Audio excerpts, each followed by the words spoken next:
Hello, Aaron Walker. Welcome to the show. Thanks for being here. Hey, Jeff. Thanks, man. Appreciate you having me on today. And I want to apologize beforehand if I start talking like I live in the South. It's a bad habit of mine. Wait a minute. What? It happens. Hold on. What's wrong with talking like you live in the South? Not at I've been all. in the South for 55 years. I love it. I okay. don't want to offend you is all I'm saying. Oh, you're not going to offend me. Yeah. I won't listen to myself on audio because I sound so country. I love it. I can't get rid of it, though. That's the problem. You shouldn't want to. I don't know, man. Hey, this is fun, Jeff. Thank you for having me on today, man. It's a real honor to be on your show. You're welcome. And I wanted to run another thing by you because I didn't really. The first time I listened to one of your podcasts on another show, I think it was with Jamie Tardy, right? Yeah, Eventual Millionaire. Yeah. That was great. That was fun. It was a really good chat. But for like the first, maybe 30 seconds, I thought you might have been from Australia or maybe New Zealand. I don't know where you got that, but okay. I know. I have it makes absolutely no sense. It was totally nonsensical, but that's where my brain went. I know. That's crazy. Hey, I do wear shoes, though. I want the whole world to know that. So I know I'm from the South, but I got on my Johnston and Murphys today, so I do wear shoes. Get this, though. Where I grew up is a place called Menominee, Michigan. So it's not as small as where you grew up in Tennessee there, I don't think. But it was like the northern version of the country.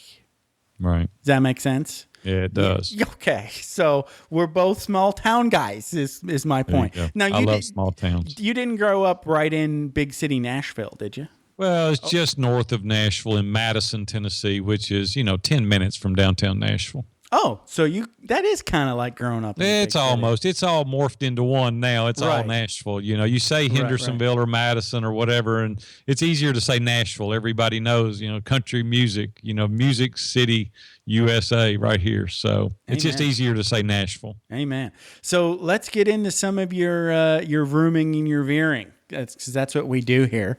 So, let's talk a little bit about when you were younger, because I know you got into business like right away, right? Yeah, I did. I started early. You did. And I know a story that you told on Jamie's show about selling like 7 businesses or something all at once when you were 27. Am I getting that right? I did. Let me share that story. Yeah, how's that? I'll just share a little bit of the story.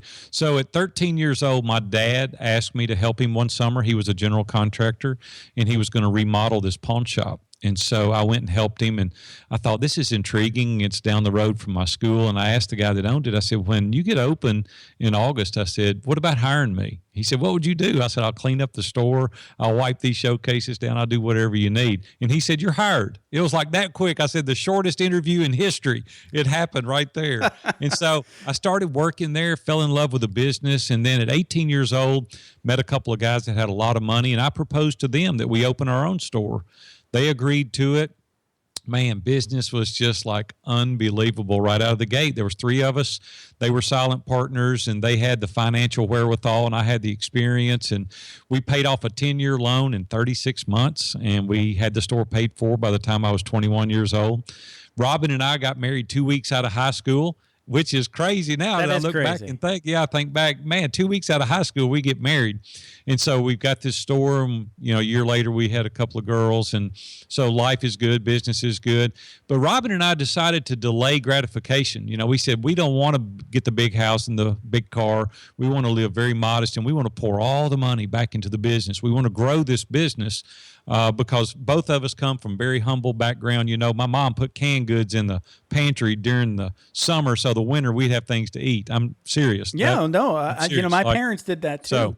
I remember my mom canning pickles. Yeah. So I'm all about knowing what broke is about. We lived in 800 square feet. There's 4 children, 2 adults. My dad never probably made over $15,000 a year in his life. So I know all about humble beginnings. So I thought, I'm going to go for it. My mom wouldn't allow me to say the word can't. She said can't couldn't do it, and could did it all. And you may not do it, but you're going to try. Well, because of that, it really developed a lot of self-esteem, from within me. I had a lot of ambition. And so I really worked hard, and I mean really worked hard. And we really did good in that business, and we were able to pay it off. We saved the money, bought another store, and we repeated that exercise 4 times. It wasn't 7 stores, it was 4 stores. Okay, well, and there you then go. a company in Fort Worth, Texas called Cash America came to Nashville when I was 27. They made me an offer I couldn't refuse, and at 27, I was done. And it was just kind of that simple, 9 years after I started it, I was done. But So what you I found finished out, the American dream a little early. I did, yeah. And you But skipped over the white picket fence and I the did. pink house. We did get a little white picket fence later on some stuff. But anyway, Okay. so at 27, I'm at home and I play golf every day and I fish, and I'm thinking, this is the life of Riley. This is it. This is awesome. I have arrived. I have arrived. And but what I soon discovered was I became very depressed. I became very bored, and people say, "Yeah, I'd like to try that." That's a great problem to have. Well, the problem is it's real. I know. See, that's the problem. Is like I'm 27. I'm sitting on the couch every day, and Robin says, "What are you going to do today?" I don't know. I don't know what I'm going to do. And so I became very depressed, quite honestly. And I was getting in the bed, not on the bed. I was getting in the bed in the middle of the day, and I gained 50 pounds in 18 months. And Robin woke me up one day, and she said, "Aaron, this is not good. You've got to do something. You got to go back to work. You got to get a job. You got to start another business. I don't care what you do, but you can't. I mean, your life is going, for nothing here. It's a waste." So I went back to the pawn shop where I worked, and I asked the owner, I said, "Hey, could I work here?" He said, "Big A." They all call me Big A. He said, "Big A, have you already run out of money?" And I started laughing, and I said, "No, I'm not out of money, but I got to have something to do." So we formed a partnership, and we spent the next 10 years, Jeff, building that business. From when I left until the next 10 years, we quadrupled that business. We shared the work week, and it was just a delight. I mean, I had so much fun doing that. But August 1st, 2001, my life changed forever. I was headed to work, 7:30 in the morning. A pedestrian didn't look my way, ran out in front of me. I hit the pedestrian, and unfortunately, he didn't make it. He lived 3 days in the Vanderbilt trauma unit. He was crossing the street to catch a bus, and it rocked my world. At that moment, everything stood still. So I got my composure and called 911. They came, got the guy, took him away, and it rocked my world, needless to say. And so I took some time off, and then finally, after a couple of weeks, I went back to my partner and I said, "I'm done. I've chased money, for the past 20 years. I've been building businesses, starting other stores, making more money, the vacation homes. We've done all that stuff." And I said, "There's something missing." And what would my legacy be? I would die today at this age, and then everybody would say everything he's done's been about himself. There was no significance to my life. I've been very successful. Right. But there was no significance. And so I took 5 years off. I took a break for 5 years. Robin and I built another house. We kind of changed locations, and we traveled extensively and kind of had to refocus. I mean, you don't hit a pedestrian and get over it, in a minute. So wow. Yeah. It happened again. This third time, Robin comes and she says, "Listen, it's been long enough. You're getting fat again. It's time for you to get another job." So I went into that should be kind of like I know. a warning bell monitor. now, right? It was my monitor. My belly is my monitor. When I start like gaining weight. It's I like gotta do that turkey thing that pops out when the turkey's done. That's it. That's your belly. It's my 50 pounds. Yeah. So I do the same thing. it's my monitor. What can I say? So Mine I went too. into construction business, and my dad, did that, so I was familiar with it. And the guy that built my house was a phenomenal craftsman, knew nothing about business. And I said, "Hey, you keep doing what you're doing. I'll take my business skills and we'll build this business." So we spent the next 8 years building that business. We built $1 million homes and small commercial, and then we built some homes that are a little smaller than that. And then we took that business to number one builder 3 consecutive years here in Middle Tennessee. It was a very, very good business. And we did all that with great customer service, because I believe in great customer service. And then at 50 years old, I retired and I started coaching. So now I spend each and every day facilitating mastermind groups. I coach men one-on-one how to make themselves from an ordinary man to an extraordinary person. And so that's kind of our motto is we help ordinary men become extraordinary. And so now I coach men one-on-one. I have the community where guys all over the world come together in one setting virtually, and we collaborate. We share resources. We hold each other accountable. 20 years ago, my friend Dave Ramsey and Dan Miller invited me to their mastermind group. And so I got to see up close how business is done. And Dave and I became very good friends. And, you know, we were his second sponsor when he started. That was with one station. Now he's on 800 stations. And yeah, get into that story a little bit. Yeah. I remember you talked a little bit about that on Jamie's show too. So and my question was Dave Ramsey wasn't Dave Ramsey, famous Dave Ramsey, when you met him, right? That happened after? People say, well, I'd be in that group too if I could be in there with him. But I'll tell you a funny little story. So I went to a Chamber of Commerce breakfast in 1995. There were 20 people there, you know, and there's this guy up there speaking. And I went up and introduced myself afterwards. And I said, hey, why don't you come down and check out my store? It's 2 miles down the road. And he came down there and looked at it. He goes, man, I'm starting a radio program here in Nashville. He said, I want you to advertise on my show. And I said, there is no way I'm advertising on your show. I don't ever heard of you. I don't know who you are. I don't even know what your show's about. And he said, it's about helping people get out of debt. It's called The Money Game. And I said, no, thank you. I want no part of it. And he started laughing. He said, what if I give you a week free? What if I give you a week's worth of advertising? And I thought, well, I don't have anything to lose with that. So I said, sure, we'll do it. So we did. Jeff, in 3 days, I had so many customers come into my business and buy things. I called him and I said, I don't know what you're doing, but I'm all in.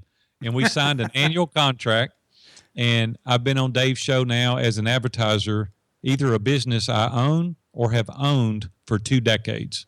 Every day. Wow. And Dave and I became very good friends as a result of it. And he invited me to join his personal mastermind group. So I got to watch him grow from one store giving away advertising. And I can promise you his ads, he is no longer giving away advertising. I promise. Yeah. No, and he doesn't need to do that anymore. No, he doesn't. I gulp occasionally thinking about what some of those costs are. But anyway, he invited me to this mastermind group. I didn't even know what a mastermind group was. Never heard of a mastermind group at that time. And so I said, hey, you know, if it's good for you, I'll try it. So I did. Best thing I've ever done in my entire life. It was a game changer for me because I found out that I had 12 men that were non-biased, that were trusted advisors. They were guys that didn't have any skin in the game, so they could give me an honest answer. They would encourage me, stop me, slow me down, or speed me up, and then call me out when I needed to be called out. And it absolutely, for 2 decades now, I can't even share with you the win that has been out of being in mastermind groups. Yeah, and so it's been a fun ride. The benefit that I get out of mastermind groups or similar style groups, maybe not necessarily just mastermind groups, but just like chatting with people on this podcast, is they see my blind spots. Yeah. In me. Does that make sense? Yeah, because we're too close to it to see it ourselves. Right. And then when you take a different perspective or someone's looking through a different lens, it gives you a whole new opportunity. And you don't know what you don't know. And then when you put people together of like mind, very diverse, but of like mind, you get a lot of interesting perspectives. Totally. Yeah. And the other thing that I've noticed that doing this podcast is, as I'm the following week editing this show, I'm going to learn stuff about me. Does that make sense? Yeah, that's why I don't listen to these audios. I sound so country. I listened to the first one I was on a long time ago, and I laid in the floor, and I said, Robin, please tell me that's not me. And she started laughing. And she said, and so since then, I don't listen to him anymore. If I'm a guest, I said, no way am I going to listen to that. I can't listen to that. I don't want to listen to myself. But anyway, I said, I can't believe people will listen to me as country as I am. But no, I cringe at I get you. I cringe at my little foibles and my little insecurities that creep out. You know, like if I'm I don't know, say like a little flustered because the person's, a little bit famous or something.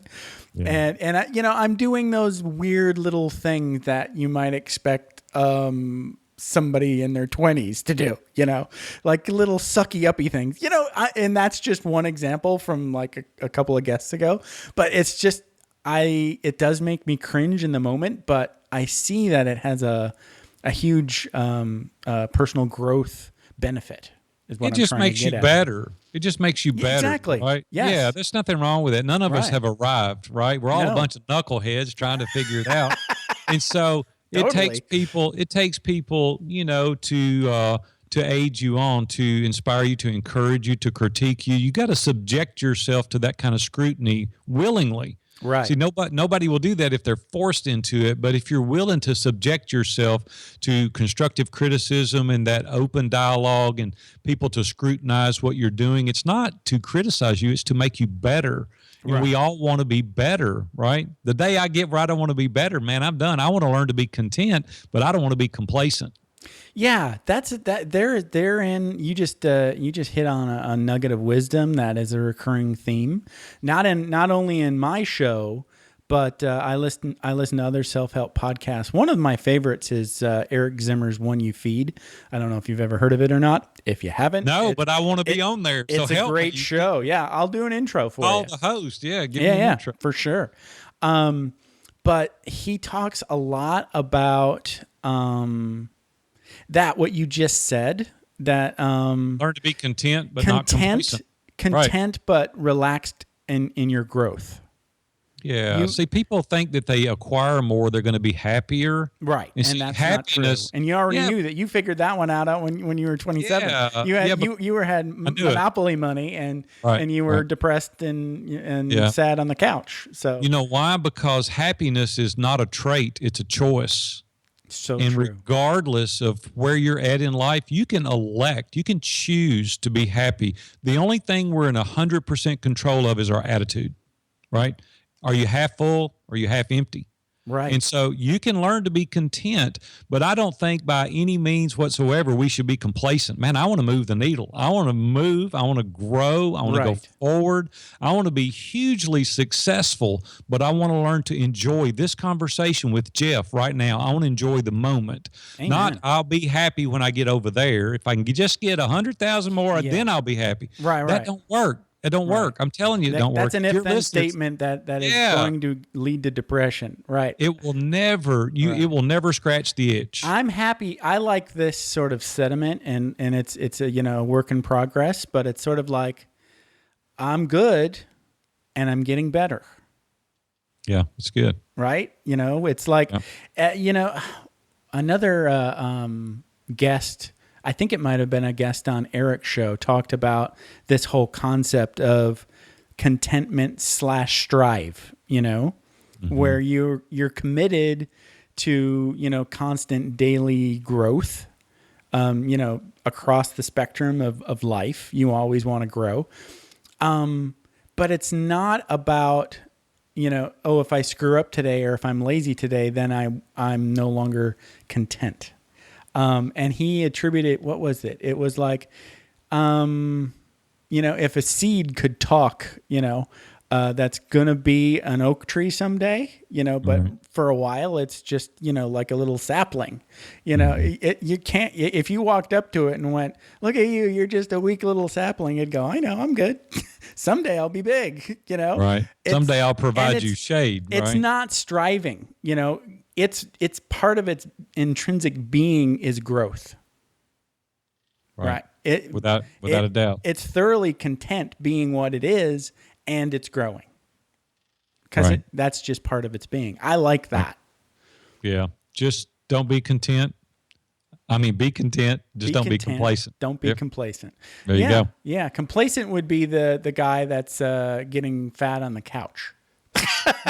Right. And this is the part. That's kind of like an indicator, right? It is, right. And in that, for me, what I'm trying to convey to people, either have a business, they're starting a business, they're very successful, is the wreck, don't let it take a horrific accident to wake you up. Right? Oh, amen. That's the theme of the show. Right. A heart attack or whatever today, it'll do you in. And what is your legacy going to be? Right. And don't spend all your time at the office. I tell people, be successful, but don't do it at the expense of your family. Right. Because you're going to come home one day and they may not know you. And you may be successful financially, but you really end up losing big time the things that matter the most, and that's relationships. Right. Yeah, there's tons of people that have, way more money than they could ever spend, and they're not happy. And they don't have healthy relationships, and they're probably like popping pills, and you can do this right, and that takes like a daily practice almost. Right. Well, you got to determine, each person's got to determine what success and significance is for you. For me, I sat down one day and I thought, what is success? What is that? Right. Because there's not a blanket. You can't put it over everybody and say, when you achieve this, you've become successful. And I started thinking through personally, even what that even means. And I thought, for me, success would be kind of choosing my own schedule, right? Getting my calendar, saying, I'd like to do this and that. And then the financial freedom. Here's what I hate, Jeff. I hate for people, once they've made money, they look and they go, Jeff, money is really not important. And I want to go, you liar. It is important. It is very important. Yes. But don't make it it's your just primary a piece of the aim. pie. Yeah, don't make it your primary focus. Don't make it your primary aim. And then I thought about, for me, having success is having an engaging family, meaningful relationships. Like you and I can carry on a conversation, build a relationship that matters. And then I started thinking about all the business that I do and the people that I serve. And I think, do I have a clear conscience with every transaction? Because for me, that would be successful.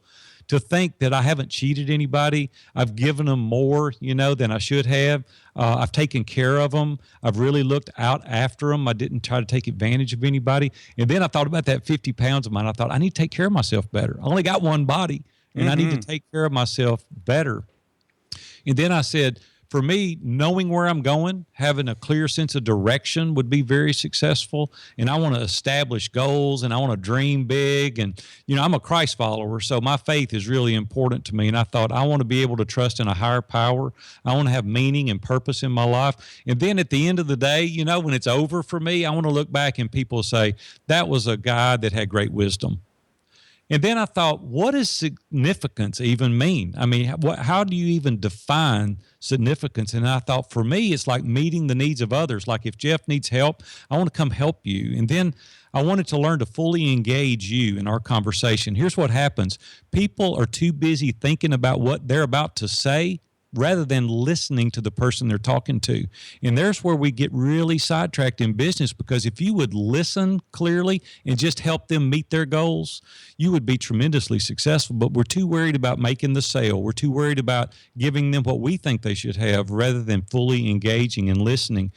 And then here's one for me, man, I've got to stay constant with all the time, is help people when they can't repay me. See, oftentimes our motives are skewed. Our motives are like, yeah, I'm going to do that for Jeff.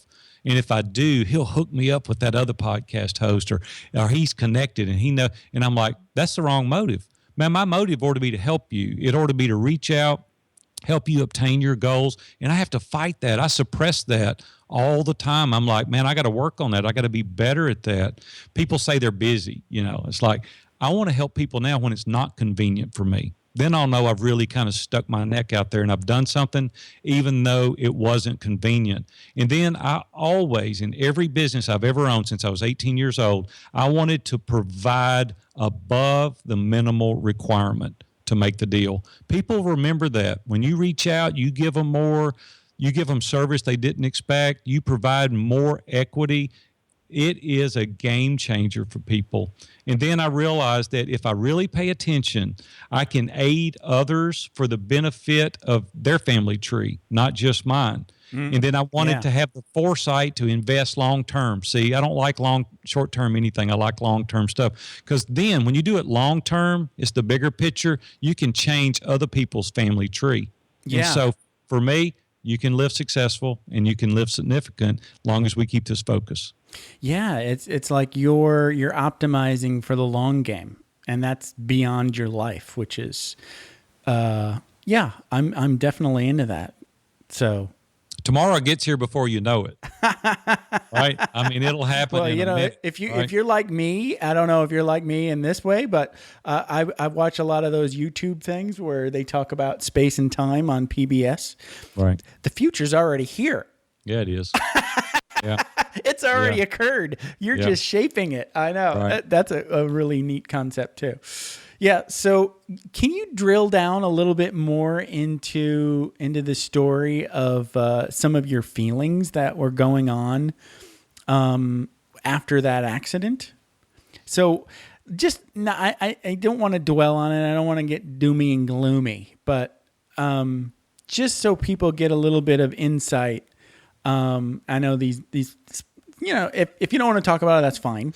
No, I'm good. No, I'm good. I'm good. Yeah, we can talk about it because I wanted to help you. How long did it last? I mean, was it just like an excruciating sort of like hanging out in the hospital? Yeah, you don't get over it. First of all, I can't imagine you would. You don't get over that. And here's the flip side though, and I'm so grateful each and every day. And I've written about this some. I'm writing a book right now, and this is going to be included in the book. It's called An Eagle's View. It'll come out in spring of 2016. But what if I had been doing something that it was my fault? What if I don't drink, but what if I'd been drinking? What if I'd been texting? What if I'd been making a phone call or looking down, not paying attention? It would have been twice as hard to be at the point I'm at now, because then it would have been like I could have kept that from happening had I not been drinking, had I not been on the phone, had I not been texting. And, here's the thing too, is when people get a divorce, oftentimes they'll lose 50 pounds and they'll shave their mustache off. And I'm like, dude, if you'd have done that a year ago, you wouldn't be getting a divorce. It's like, maybe same way with texting, or same way with drinking. I wrote a blog I'm going to catch some heat over, and it talks about alcohol because I'm totally abstinent. I don't care for alcohol. Okay. Don't want alcohol. And so it's like, if I had been impaired and that had happened, I might be in in Looney Tunes today. It'd be like, because how could you live with yourself? Right. I don't know that I could. That's my point. So because it wasn't my fault, he just didn't look. He just didn't look, and he jumped out and ran across the street. I was able to deal with it more because it was an accident. I called my attorney, obviously, instantaneously, and I said, here's what's happened. What do I do? And he said, well, the first thing, do not call the family. Do not go over there. Do not see them, because what you say could be incriminating. Don't call them. Well, Jeff, the first thing I did was call the family. I said, you know what? This is life. This is real stuff. I got to set all that stuff aside. I've got plenty of insurance. I'm not worried about it. There's no way you I wanted can to be human instead of litigator kind of thing. So Good I did. For you. I called the family, gave my condolences. Everyone said, it wasn't his fault. He happened to be my personal physician's best friend, the guy that I hit. Wow. And my physician called the family and said, I've known this guy 30 years. He's a great guy. They're a great family. I'm certain it was an accident. So there was never any litigation. Now, let me put a little different spin on the story. So 2006, my dad passed away. And for 2 weeks, he was in intensive care in the hospital. We go and sit with him all day long. He died of lung cancer. And one day I left for lunch, and I came back, and my mom was acting really weird. And I'm like, did the doctor tell you something new? And she said, no. And I know my mom well enough. And I said, well, what is it? And she said, well, I wasn't going to tell you this, but I will. She pointed to a lady standing in the hall, and she said, you see that lady? And I said, yeah. She said she was telling about her dad being killed in an accident. And they began to talk about it and unfold it, and discovered that that was the gentleman I'd hit's daughter. And she was the nurse that took care of my dad the last 2 years of his life. Whoa. Wow. Now, we never told her, because I had never met her, because it was years earlier, and I'd never met her. You guys just kind of figured it out. Well, without her knowing about it. She told my mom the story, where it happened, when it happened. Right. So your it was, mom put the 2 and 2 together. Yeah, it was the details. But my point is you never know the twist of how things are going to come out. I hit her dad, and she took care of mine the last 2 last 2 weeks of his life. So the emotions, even going through that, was very difficult. But here's the thing. Let me just tell you, and I use this analogy. We have a little bitty rearview mirror, and we have a great big windshield. And that's because we need to spend a lot more time looking forward than we do behind us. Mm-hmm. And I have elected my entire life to look behind me very little. Now, I want to take the life lessons, and I want to apply them to today so I don't make that mistake again. But I spend very little time looking back, because I can do nothing about it. I don't care how bad I feel. I can't undo that accident. Right. It doesn't matter what mistake you've made. I don't care what you've done. All that is important to me is from today forward. If you continue to languish in such catastrophic events, it will torment your life forever, and you won't be good to anybody.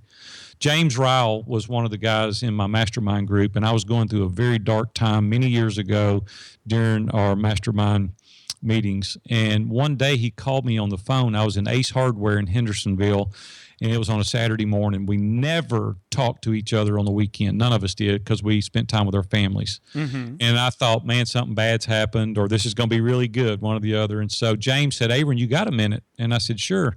He said, the Lord gave me a word for you this morning, and I want to share it with you. And I thought, man, this is going to be good. This guy's a promise keeper, speaker, travels all over the world. This is going to be good. I said, hold on, James. Let me go out to the parking lot. This was during the time that I was going through this real trial. And so I went out to the parking lot, and I said, okay, I'm outside now. I can hear you clearly. Go ahead. He said, Aaron, the truth is you're wearying the crap out of everybody around you. And I just sat there, and I started laughing. I said, what? He goes, I'm serious, man. People don't want to be around you. And it made me mad. I said, James, what are you saying? And I was really offended. And he said, listen, man. He said, I know we're both Christ followers. And in the Bible, in the book of Isaiah, it says, take the chains from around your neck and move on. And it is time, brother, for you to move on. I'll see you. I got to go. And hung up the phone. Wow. And there I stood in Ace Hardware's parking lot. I'm ready to bite a nail into. I'm so mad. And then I said, you know what? Because I've invested all these years in him and he in me, he has the privilege and the right to breathe into my life like he did, and he's right. And let me tell you something. My life changed that day because he was right. And that's what I'm telling people that are listening now. I don't care what you've done. It doesn't matter what you've done in the past. You can't undo it.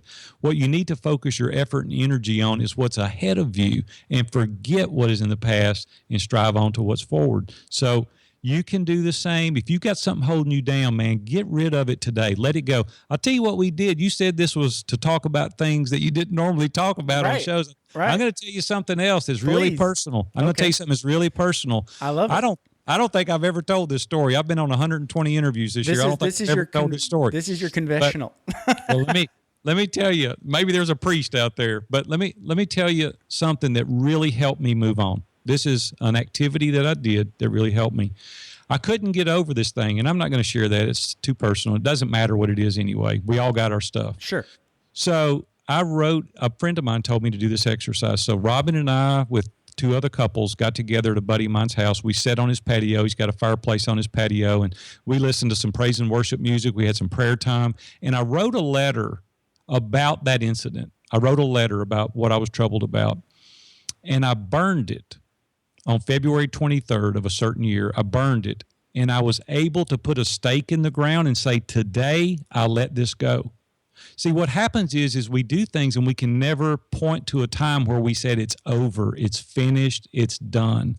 And I was able to say February 23rd of that year, I let that go, and it has helped me so much to get rid of things in my life that I can point to that day and say, I'm not discussing that anymore. It's over, it's gone, it's done.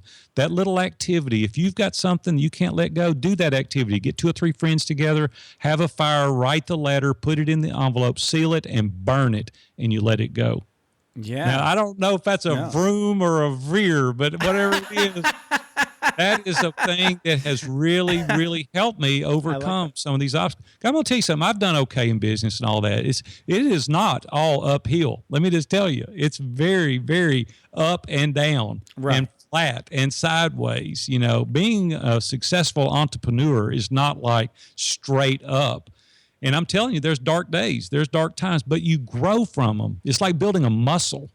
Right? Yes. You learn from it. And now I don't have to deal with that scenario. Now, if there's something wrong, I know the exercise to go through. Hopefully that'll help some of your listeners. Oh, totally. You know, and that, I think what we can get into now is maybe a little bit of what you do on a regular daily basis. Because I think more than anything, so this podcast helps my growth. Like every time I talk to somebody new, I grow like a ton. It's almost like I get like growth hangovers because it takes like a couple of weeks for my whole being to absorb a new guest almost. Sure. But the growth is coming. So that's one thing. I mean, adding the podcast, the self-help, these sort of very frank and getting into the darker spots of people's lives, huge. It's big. But another thing I really enjoy, and I don't know if you've ever heard of it, but it's called Morning Pages. It's like where you just journal, and it's basically you just write 3 pages of whatever it is that you're writing. Doesn't matter. It's the exercise is just to write three handwritten pages every morning, and that to me has been transformational. Just beyond belief. Another thing I do is I like to just sit quietly in nature for about 20 minutes. Meditate. Yep. So what sorts of things do you have, like a morning ritual? Oh, absolutely. Daily? I'm so regimented. I'm boring. I'm just telling you. I love boring. Well, I'm boring. Boring is my thing. Yeah. I'm usually in bed 9:30, 10 o'clock every night. Too. And I try to get, if I could do 8, I would, but that's, I don't want to do 8, but I'll do that. But I do get up between 4 and 5 a.m. every morning. Me too. And we live back in the woods. I've got it's kind of like a cabin style house. We sold the big house because it owned us, and we got tired of taking care of it, maintaining it. It's just Robin and I. So we live back in the woods. We got a 1/4 acre of grass, and everything else is woods all around us. And I've got kind of an outdoor office space, and I'll go out there in the mornings and sit. And I watch the sun come up, I just sit there and watch that. I listen to praise and worship on my iPad. I have 2 prayer lists. I have one for family, and then I have one for clients. And I pray for every member of my family every day. And then I pray for every client that I'm coaching every day, that God give me the inspiration, the wisdom, and the knowledge in order to convey to them what they need to hear. So it's very, very, very serious to me. And I take that very serious. They're paying me and they're trusting me. And here's the thing, Jeff, they're doing some of the things that I advise, and I want to be sure I tell them right. And so it's very important. I read scripture. So I spend the first hour and a half going through that process. And then I get on about my normal day, just like you do, the email and the coaching and writing. I love to read. I'll read 2 to 3 hours most mornings because you don't wake up smarter. And so I'll keep 2 or 3 books going, at all times. And so I love to read. I've read hundreds of books, and that's one of the things that we do in the mastermind group. And you can go to my website, viewfromthetop.com, and there's recommended reading material there that I suggest, books that I've read that I've enjoyed. But that's kind of my process, and I coach guys one-on-one. Then I lead these mastermind groups 3 days a week. And recently I'm really excited about the community. And it's something that a lot of people can't afford me one-on-one, and then they can't afford the mastermind groups. So I started what's called the community. It's $37 a month. I said, you can't go to McDonald's and get a cup of coffee every day for that. Right. And so what I do is I teach every Wednesday at 5 o'clock on a webinar for 45 minutes. And then we have a forum that all these men come together and they share resources, ideas. They're forming partnerships. We've got people all over the world that have joined this group. And then I just lead those guys. And so we're growing. That's kind of how I scale my business, getting these guys all over the world together. But the value of them coming together, building these relationships and sharing ideas and having kind of an accountability with a number of these guys have paired off, and they've got accountability partners now. And they get, you can't even use all the resources that are there. Then you get encouragement. We have 90-day goals that we try to hit. So it's a really, really fun thing to be involved in the community. So that's kind of how my day is, and that's what I do. I try to reserve Thursday and Fridays to do interviews and write. And so I write a lot of blogs, and then I'm writing a book right now, as I told you earlier. And I have 4 grandkids, and they live 5 minutes from me, and I like to spend a lot of time with them. That's awesome. And, so that's kind of what my day looks like. My 2 daughters work for me full time. I've got a 32-year-old daughter and a 29-year-old daughter, and they each have an office in our offices, and they work for me every day. So one of those was the lady that emailed me, probably then. It was Brooke or Holly. I don't know which. It was probably Brooke. Yep. I remember. Okay. That's amazing. And as you were saying that story, I had to tell you, my dad and brother, they have 40 acres that they use as a summer/hunting camp up in northern Michigan. So it's basically 40 acres of that hardwood forest, and then this really old old ancient farmhouse with a little, with a little yard and fire pit and shed for the four-wheelers. I love it. I know. So, We got deer and turkey. They're all. Yeah. I can Oh, look out yeah. my We have window. wild turkey up there too. Yeah. Yeah. Any yeah. minute I can look out and see deer and turkey everywhere. Yeah. So and it's my fun.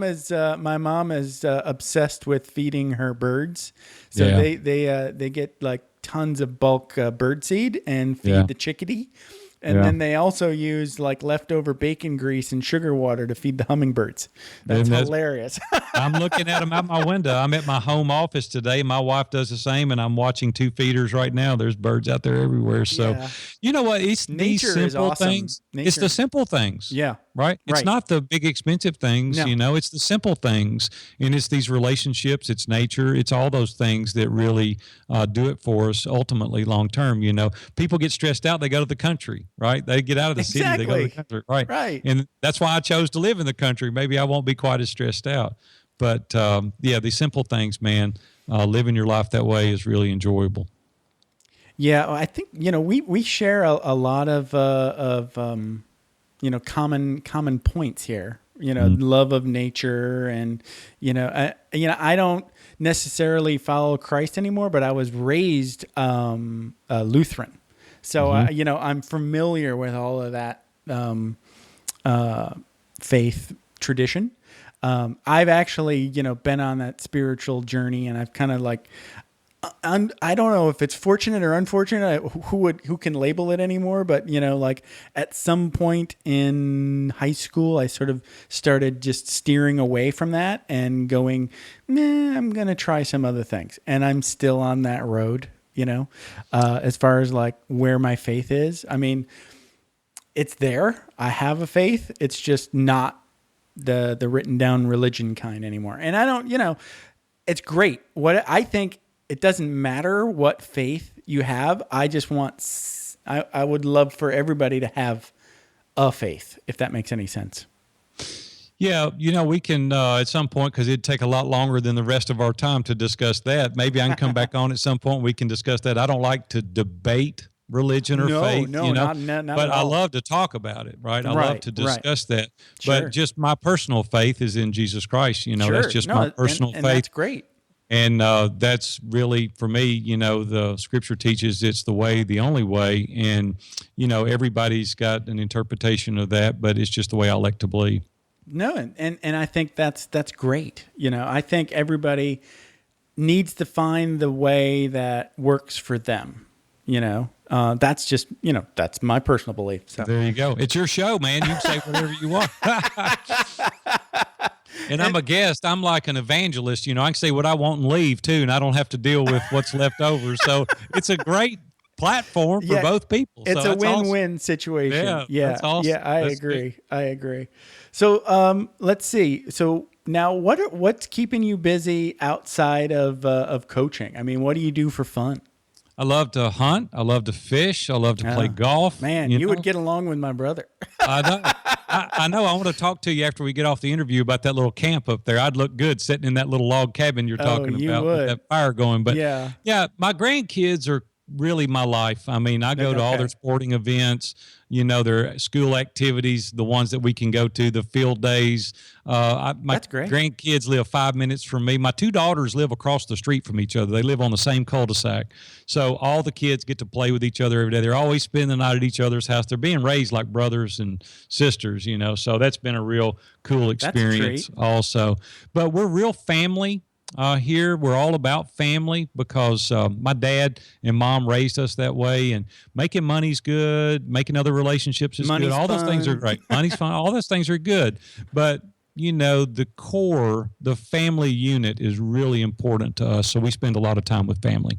Yeah, I think one of the key lessons I've learned in the last year or so is I get a lot more value when I stop chasing things just for prestige. Actually, I can just throw away prestige. I don't need to chase that anymore. But you still need money. So money can be a goal, but like you said, it's not your, the central focus. And I think that's a valuable lesson that I've learned. But what's cool, Jeff? If you don't make it your central focus, Right. and you make meeting the person's need the central focus, yes. you'll make more money. You'll be more successful. I know it's a paradox. Yeah, The more you try, I know. I got 40 years of experience that will tell you it works. I know what I'm talking about. Oh, I agree. Focus on the client. Focus on meeting their needs and serving them well. People stand in line to hand you money. I'd like to see that. You should get like a bunch of customers to stand in line. I'll take a picture. And yeah. Put it on YouTube. Yeah, you know what I mean. You know exactly what I mean. I totally know what you mean. Yeah, I do. It works because there's so few people out there that are really focused on the client and building relationships intentionally and spending time calling people, checking on them. I go through this little exercise with a lot of my clients. They say, how can I do some things to do building relationships intentionally? And I do this every day. I'll call people and I'll say, hey, Jeff, how's it going? How's your wife, the children, the business, And I won't ask you a question. I won't ask you to borrow anything. I won't ask for your advice. I'll just call and check on you. And then when I hang up, it leaves this indelible impression because you're used to people saying, hey, Jeff, how's the wife, the kids? Hey, while I got you on the phone, let me ask you a question. I want to say, you liar. Now we're getting down to why you called me. You want something, right? Right. But when you don't ask the question, it leaves this indelible footprint in their mind. They're like, Aaron really was interested in me. It was really, he didn't want anything. He didn't ask me to borrow my saw, and he didn't want anything. He really called checking on me. Yeah. Now you formed a bond with that person that most people don't have. Yeah. And so if you do that intentionally and really care, I don't mean blow smoke. People find out that pretty quick. You'll be labeled a fraud, and it'll be. You have to be authentic.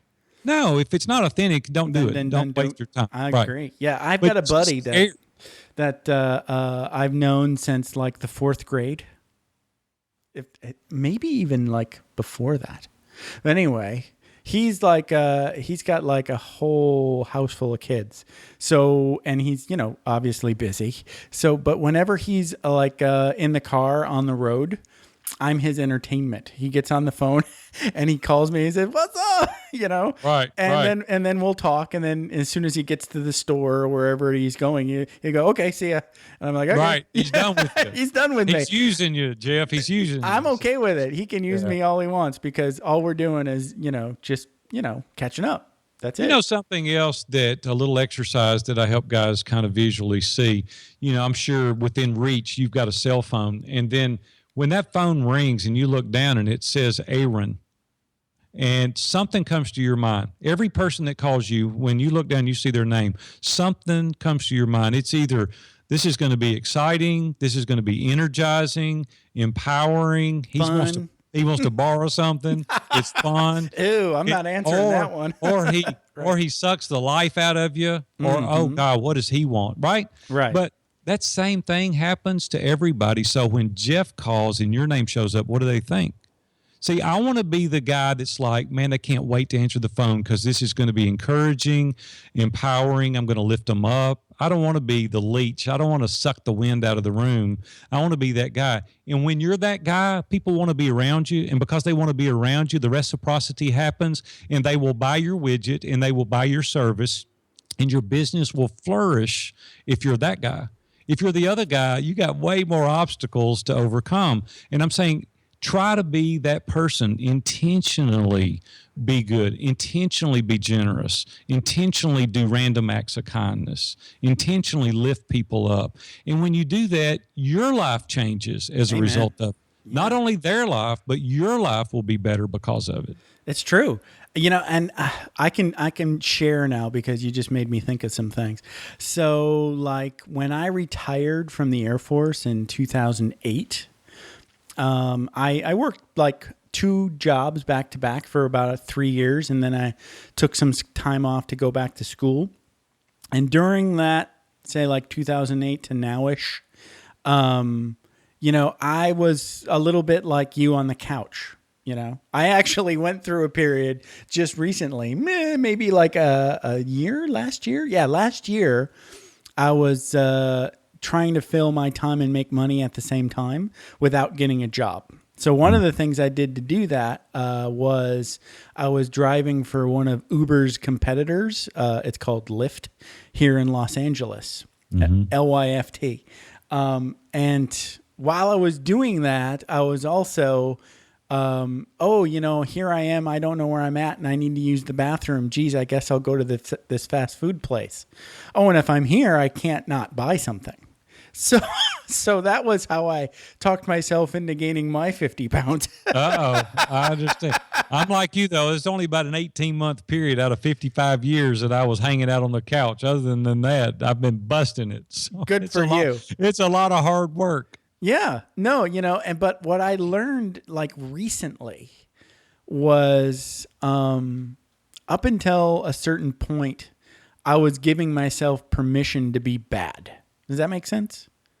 Yeah, you know what I'm talking about? That's not a good place to be. No, yeah, no. Yeah. No, but what I'm saying is now through this practice that I've got, I actually authentically want to behave better. Does that make sense? Sure, Am I getting? Yeah, and before I was like posing a little bit. Is it, you're an imposter. I was really, I was a poser. A poser, right. I would be like saying there was some little notch in myself. Well, that's not really that bad. You can do that. Right. And giving myself permission to do those bad things. And now I don't want to anymore. I still occasionally have this sort of like, oh, I think I'm going to be bad.